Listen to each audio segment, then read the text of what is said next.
We now return to Night Sky's top 50 scariest road safety PSAs, which includes strong language and graphic content from the start, which some viewers may find disturbing.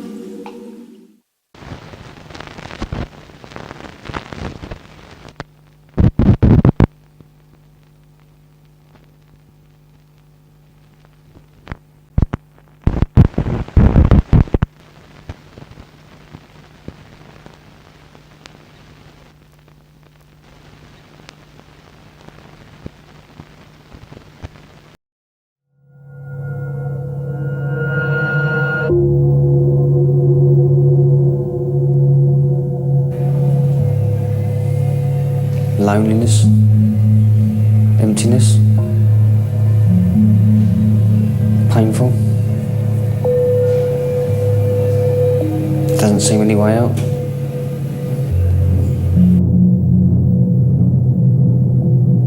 The younger two children don't understand why I'm in here. They keep saying, apologise and they let you come home. They don't quite realise what I've done. The old lady that I crashed into, she died.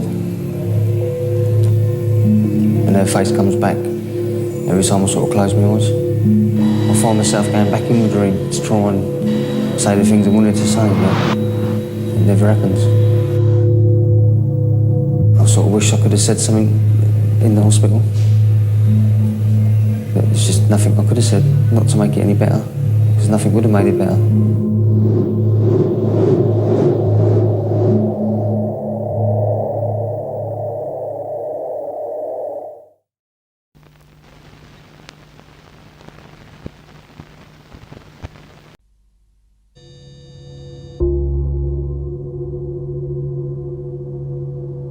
There was no intent. It was never meant to happen. But yes, I killed somebody. I was driving home in the morning when I thought I was okay, but obviously I wasn't. I've left a husband and children without a mother and a wife, and I've got to live with that for the rest of my life. Very vivid nightmares. More realistic than anything I can actually remember. I'm just very sorry for my victims. The husband and the children and her family.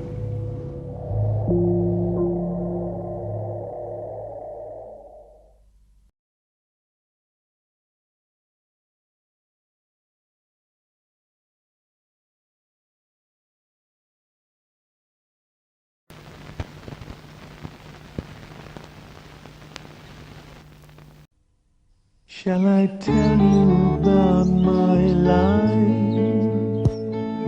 Say I'm a man of the world.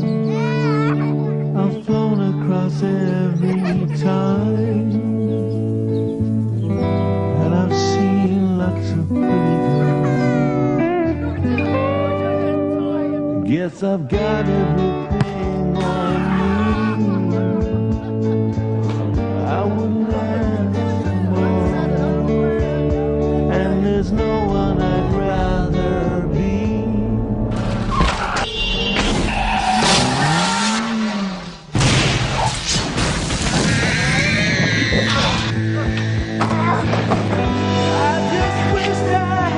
Never ever drink and drive.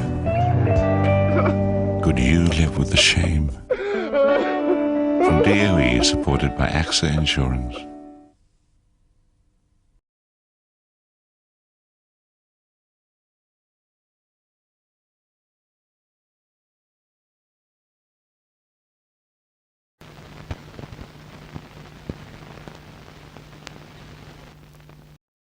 Luke Robinson died in the early hours of yesterday morning when he lost control of his Holden Commodore on a road. The car was heading north along Anarchy Road when the driver lost control of the vehicle.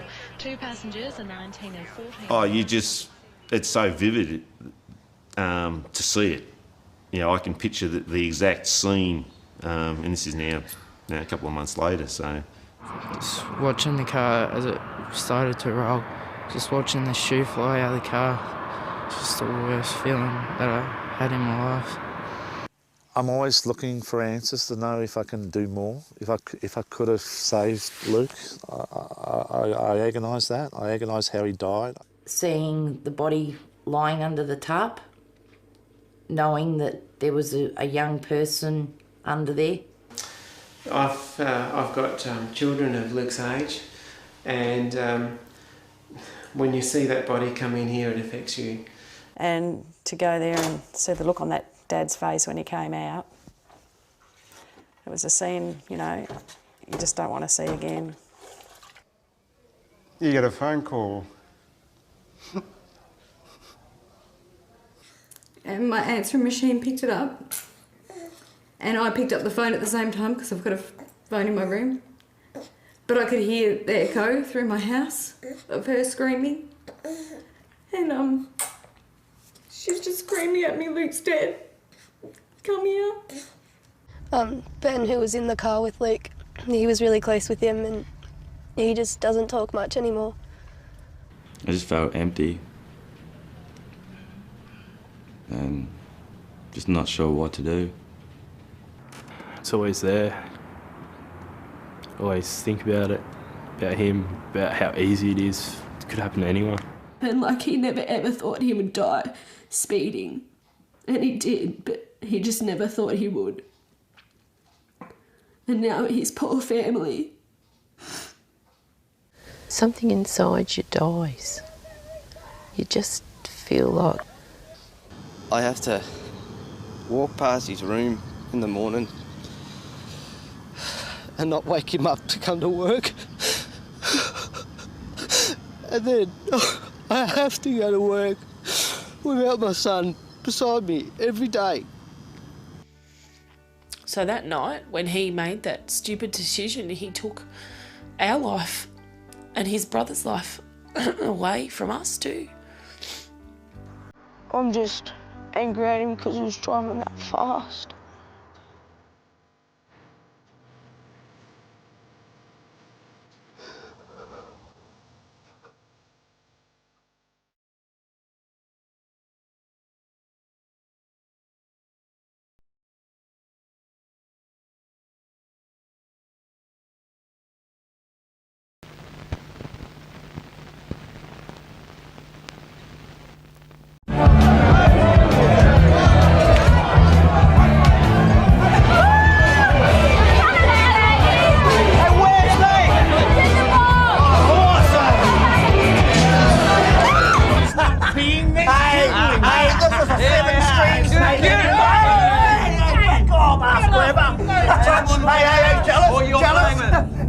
Ride the python, baby. Ride the python. What's orange stuff? Hey, I know. We'll water him. He might grow. Hey, Timmy's 30th. Come on, he's got to get here. Timmy's 30th. Timmy who? Timbo. Timmy. Timmy, but remember the sisters first. Oh, the sisters. They must not be denied. No, they must not be denied. I'm not driving. No, I don't think you are, baby. Why not? I'm good at driving. No, you're going to drive. Come on, I'll show you. Oh, 30-year-old male doctor, motor vehicle accident, alcohol plus, massive head and chest injuries. He arrested twice in the ambulance. We've tried to resusc, no response.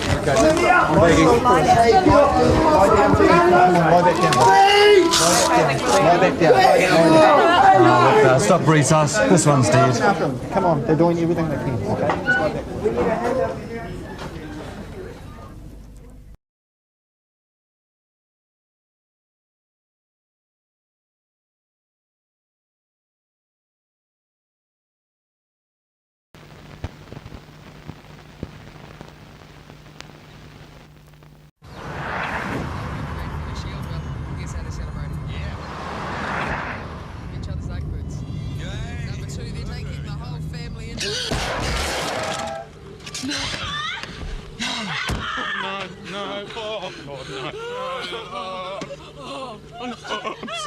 I'm sorry, she came out of nowhere.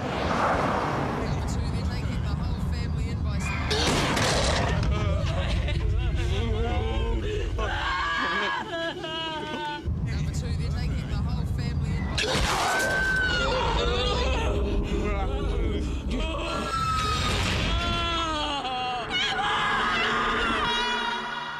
just can't get it out of my head. She was only 4.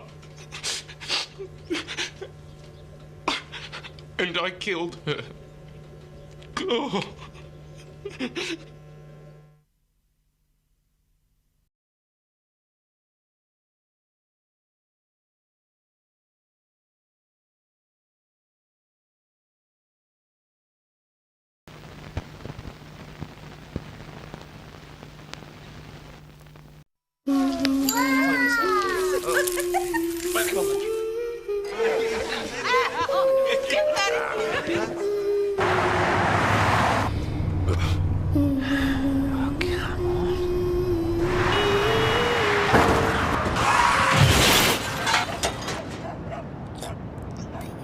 Your husband has had a very serious head injury. You'll have to take him to our intensive care ward. Might take a few days, but they come out of it. He'll be home. He'll be home. The tests that we've done really confirm beyond doubt that Alan's brain has now stopped working, and I can only tell you that we need to take him off the machine. Oh, no. See you later, son.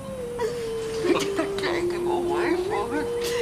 Oh, God, it's not fair.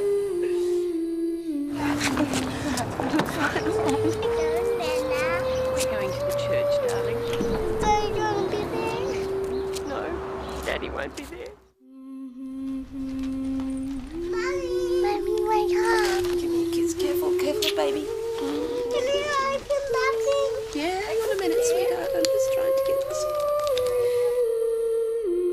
Mummy, is Santa going to find Daddy?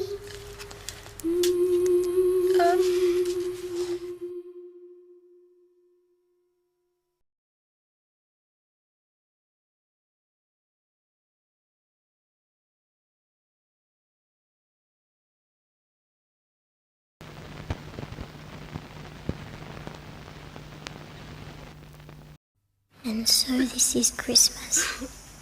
Can you feel me touch you here? What have you done? I said I'd get a friggin' taxi. Another year. Fixed by later. Anybody think we should keep going? A new one just begun. Next of kin. And so this is Christmas. I hope you have fun. I wasn't drunk. Do you understand what And you've even done? the dear ones, Passenger from the other vehicle has died. the old and the young. A merry, merry Christmas and a happy new year.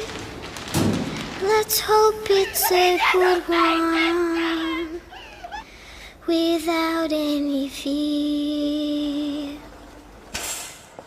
So this is Christmas.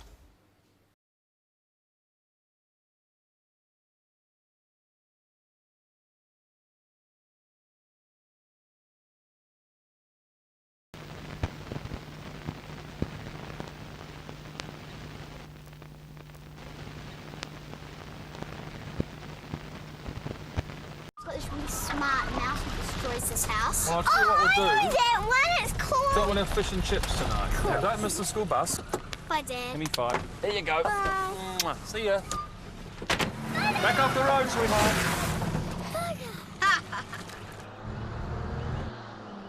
Do you reckon it's only 30 minutes into town from here? It's great. From the door to the office, it's 30 minutes. It's open road driving the whole way. You love it. You do, don't you? I do.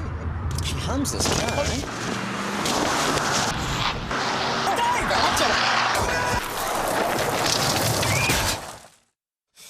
Andrew, you all right? Yeah. What do we have? Something. There was something. Okay. I don't know. What the hell was it, Dave? No. Dave? Oh, my God, please, no. Dave, what was it, mate? Just look around because I think we had a couple of kids, okay? Kids. Kids! Oh, my God, no. Oh, my God. Oh, no. Oh, no.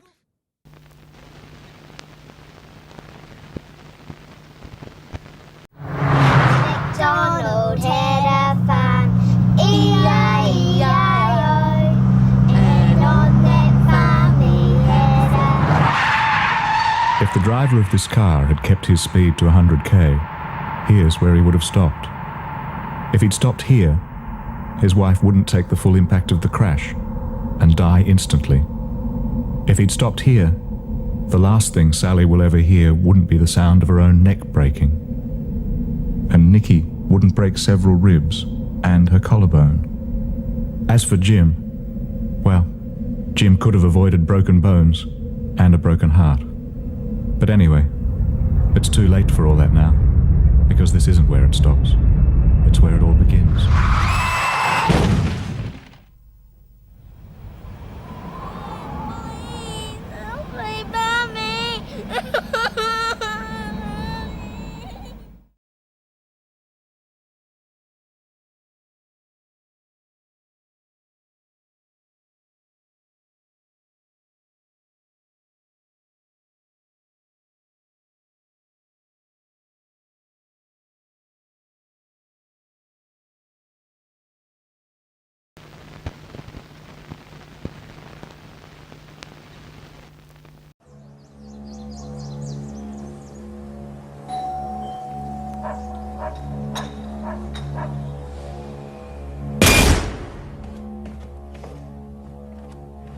Bon, vous faites quoi là? On est sur le parking et on commence à se faire chier donc...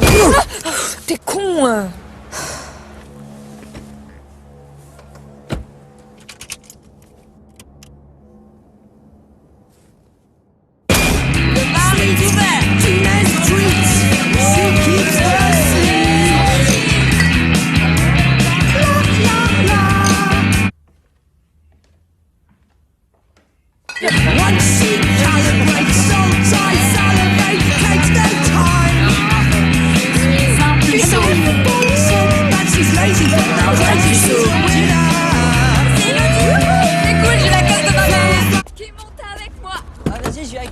Moi qui conduis. Allez, rends-moi ça, c'est ma caisse. Mais non, t'es bourré. Moi, je vais avec eux, moi. Non, mais attends, j'aurais pas fini avec toi. Allez, vite, Kia. Dommage. Tu conduiras après. On se retrouve là-bas, on s'attend sur le parking.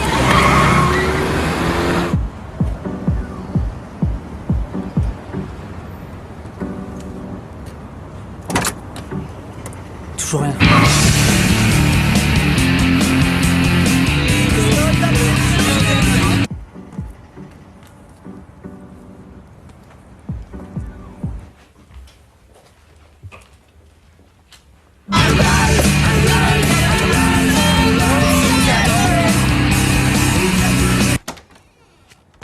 Bonjour madame, vous êtes bien la mère de Frédéric Rollin-Jacquet?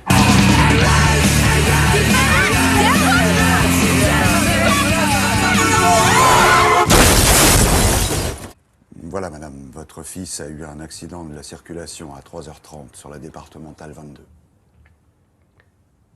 Et? Il a perdu la vie madame. Ça va vous demander beaucoup de courage, madame, mais je vais vous demander de venir nous accompagner pour reconnaître votre fils.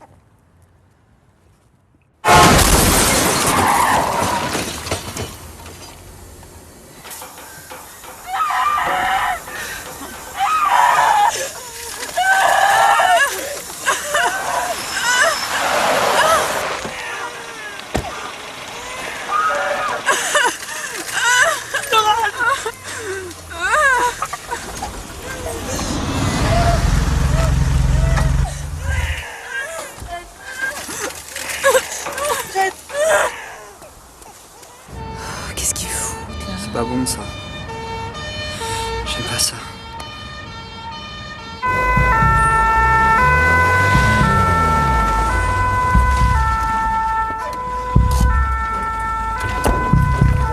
Monsieur, est-ce que vous m'entendez? Serrez-moi la main. Vous étiez combien dans le véhicule? Message du véhicule de premier secours numéro 4. Accident de la circulation confirmé. 2 véhicules de tourisme en collision à force cinétique. Nous demandons ambulance de réanimation du SAMU ainsi que moyen de désinterfération. Une personne inconsciente. Une personne. Le bébé, tu le mets dans l'ambulance. 2 personnes légères avec un enfant qu'on a fait sortir. D'accord. Voilà. Véhicule fortement endommagé. Je pense qu'il va falloir un moyen de désincarcération à ce niveau-là. J'ai une personne, a priori Delta Charlie Delta. Madame, j'ai mon médecin calmant.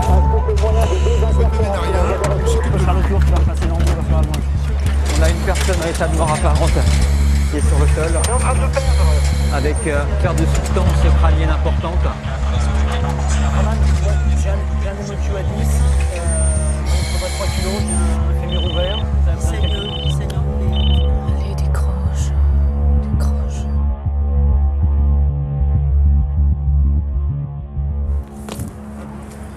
Allô?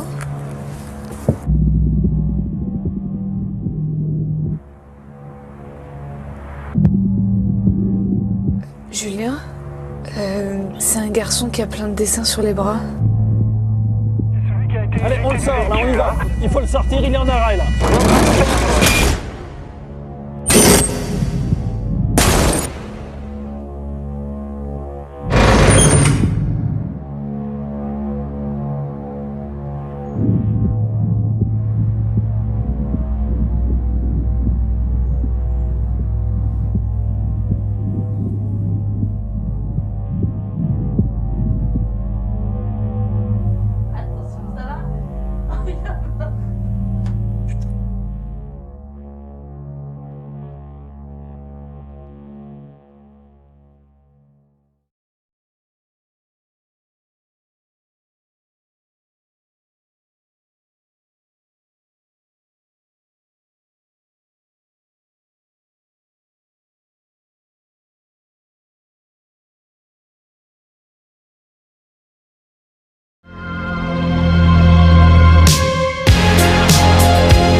And now for our feature presentation.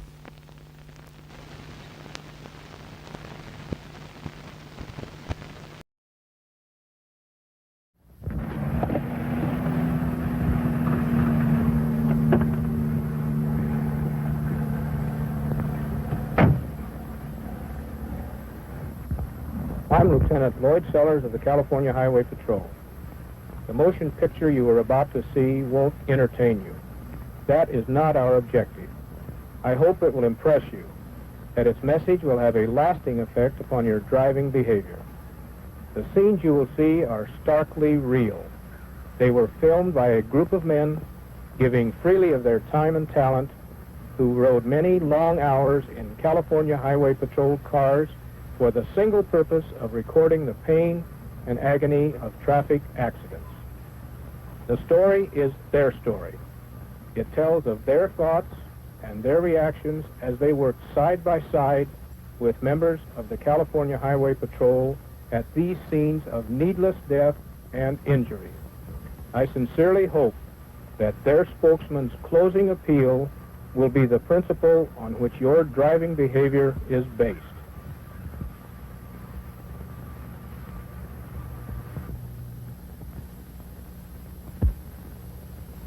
At a briefing, we were forewarned of what we could expect to see. Then it was time to go. A feeling of apprehension swept through each of us.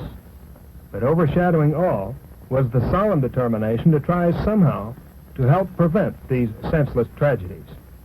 In the beginning, the scene over the hood of our patrol car didn't look any different from what any of us see through the windshield of our family car. Then the radio broke silence. 1179 at 220th and Vermont. That's in 1179 at 220th and Vermont. That's the Highway Patrol's radio code for an accident with ambulance rolling. I sat and wondered how bad it was. Could I stand the ordeal? Could I do what I was there to do? And then we were there. Immediately, impressions crowded in upon me. I heard a voice in the crowd say, "He had the right-of-way." And there was the victim, bleeding and in pain. People seem to know too little about right-of-way. Yet they seem all too willing to risk life and limb in its defense when they believe they have it. For far too many, the risk becomes fact, and whether they actually had the right-of-way or not becomes purely academic. In this particular case, the matter of right-of-way was still to be determined. Already, traffic safety was taking on a new significance for me, a new dimension.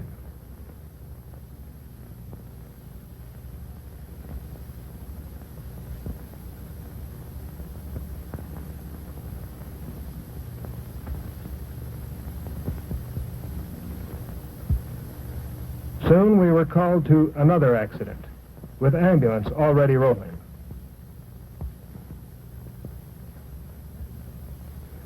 A motorcycle rider had struck a small girl in a pedestrian crosswalk. His crash helmet undoubtedly kept this motorcyclist from being hurt worse than he was. And the little girl, her injuries were not fatal, but they might well have been. His error was driving too fast for conditions, while she darted out into his path without looking. Each day, we heard, "Code 1141, an ambulance needed." I tended to forget the reasons for these ghastly accidents. The sights and sounds at each became a kaleidoscope, all of it nightmarish. But I did retain the knowledge that someone had made a mistake each time one of these things happened. I began to wonder, too, about subnormal drivers. I learned that at modern highway speeds, the slightest thing that takes the driver's attention from driving can prove disastrous, and that any emotional disturbance which exhilarates or depresses can put any one of us in the hazardous driver class.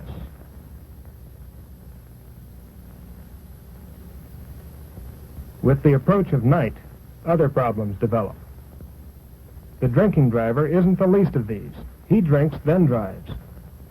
And in at least one case I saw, wound up with a torn and bleeding face after violent contact with the windshield of his car. He simply wasn't up to driving his car. After drinking, no one ever is.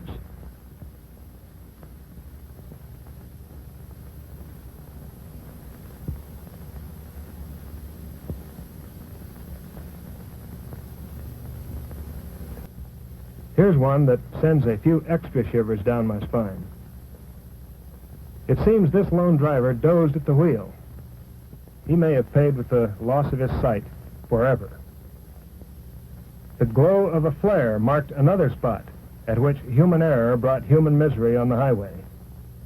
Two men, one of them an aircraft pilot, accustomed to warning passengers to fasten their seatbelts, were both sitting on theirs when it happened. At the scene, all activity was aimed at one thing: saving the lives already put in jeopardy by substandard driving.